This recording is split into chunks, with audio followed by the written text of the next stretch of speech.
كلنا اكيد بنحب الكشري وبنحب نشتريه من بره. من بعد ما اقول لكم الطريقه بتاعت النهارده مش هتفكروا تشتروه من بره، لانكم هتعملوه احلى من بره بكتير بتكات وحركات هقول لكم عليها.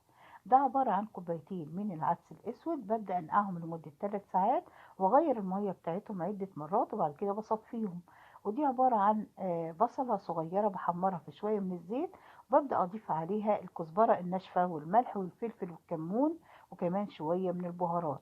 واضيف عليها بعد كده العدس الاسود وابدا اقلبها كويس جدا مع البصل.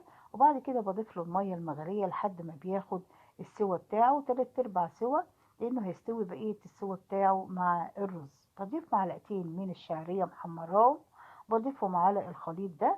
وببدا اول ما يتشرب الميه بتاعته بضيف فص ثوم بس هيديله طعم حلو جدا. والتكه التانيه اللي هي 3 معالق من العدس الاصفر اللي منقوع بضيفه قرب ما يتشرب ميته. والتكه التالتة ان احنا هنضيف معلقه كبيره من الخل. ما تستغربوش، دي اللي هتخلي الرز ليه طعم مميز وفي نفس الوقت هتخلي الرز مفلفل. بعد كده هنجيب الحمص ننقعه وبعد كده نغسله برضو عدة مرات ونحط عليه معلقة من الشطة، معلقة من صوص الهريسة أو معلقة من البابريكا وفص من الثوم ونسيبه يغلي لحد ما يستوي. ودي الدقة اللي هنعملها مع بعض عبارة عن توم بنبدأ نحمره. وطبعا أنا بكتر التوم مع الكشري بيبقى كتير جدا. وبضيفه طبعا على الطماطم بعد ما بتتسبك، وبضيف له البهارات اللي هي نفس البهارات اللي ضفناها، كزبرة ناشفة وكمون وكمان البابريكا وشوية من الفلفل الأسود. بنجيب بقى عشان نعمل البصل 4 بصلات كبار بنقطعهم شرايح زي ما حضراتكم شايفين.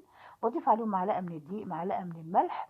ببدأ أدعكم كويس جدا وأضيفهم في زيت غزير وبحمرهم لحد ما بيتقرمشوا وبيبقوا بالمنظر ده. بحطهم على أو أصفيهم على مناديل المطبخ لحد ما يطلعوا بالشكل الجميل ده.